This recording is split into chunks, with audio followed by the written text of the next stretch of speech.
Brisbane వేదికగా ఆస్ట్రేలియాతో జరుగుతున్న మూడో టెస్టులో టీమిండియా పేస్ గుర్రం జస్ప్రీత్ బుమ్రా అద్భుతమైన ప్రదర్శన కనబరిచాడు. తొలి ఇన్నింగ్స్ లో బుమ్రా 6 వికెట్లతో మెరిచాడు. మిగతా బౌలర్లు విఫలమైనప్పటికీ బుమ్రా మాత్రం తన పని తాను చేసుకుపోయాడు. సెంచరీలతో చెలరేగుతున్న ట్రావిస్ హెడ్, స్మిత్ వంటి కీలక వికెట్లను పడగొట్టి భారత్ను తిరిగి గేమ్లోకి తీసుకొచ్చాడు. ఇక ఈ మ్యాచ్లో 6 వికెట్లతో చెలరేగిన బుమ్రా పలు అరుదైన రికార్డులు తన పేరిట లిఖించుకున్నాడు. ఆస్ట్రేలియా గడ్డపై అత్యధిక టెస్టు వికెట్లు పడగొట్టిన రెండో భారత బౌలర్గా బుమ్రా రికార్డులకు ఎక్కాడు. ఈ క్రమంలో టీమిండియా స్పిన్ దిగ్గజం అనిల్ కుంబ్లే రికార్డును బ్రేక్ చేశాడు.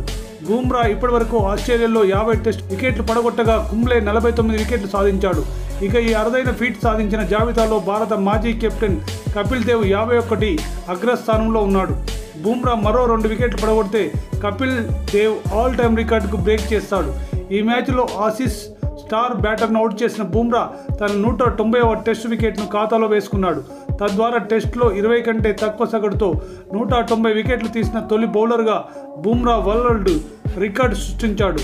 బుమ్రా 19.82 సగటుతో 190 వికెట్లను పడగొట్టాడు.